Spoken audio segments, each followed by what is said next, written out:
Welcome back to our channel అండి. చూస్తున్నారు కదా, ఇది సీతాఫలం అనమాట. అంటే ఇది సీతాఫలం సీజన్, నెల్లికాయల సీజన్. నెల్లికాయలు అంటే ఏమంటారప్ప తెలుగులో? నేరేడకాయలు అన్నమాట.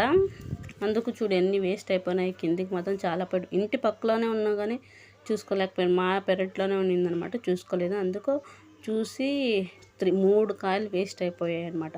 తర్వాత నేను అమ్మకు చెప్తే సరేలే అని వెళ్ళి తీసిందనమాట. తీస్తే నిజంగా అంటే నేను ఫ్రూట్స్ అనేటివి కొనుక్కొని వచ్చిండేవి మాత్రం తినను.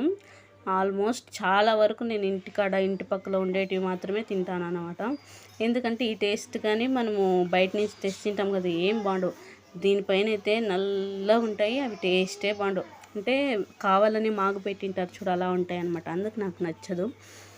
ఇవైతే మనకు ఫ్రెష్గా దొరుకుతాయి అన్నమాట. నేను మాత్రం చాలా అంటే చాలా ఇష్టంగా తింటాను. చూడండి, ఒక్కొక్క విత్తనం పీక్ తింటాను. నాకు అది ఓపిక చాలా అన్నమాట. వీడియో లెంత్ అవుతుందని కట్ చేశాను. ఇంకా ఇది ఈరోజుది అనమాట, అది మన్నడిది. అందుకు ఈరోజు మళ్ళీ చూశాను. అందుకు 2 కాయలు ఏం పీకాను. పీకితే 3వ కాయ మాత్రం చాలా హైట్లో ఉండింది. అంటే ఎప్పుడు మా తమ్ముడు హెల్ప్ చేస్తాడు. అంటే కాయలు పీకే దాంట్లో మాత్రం నిజంగా అంటే చాలా హెల్ప్ చేస్తాడు. మన నేరేడుకాయలకి అంతా హెల్ప్ చేస్తాడు అనమాట. చూడండి ఎంత సూపర్గా ఉంది. ఈరోజు నాకు 3 దొరికాయి అనమాట.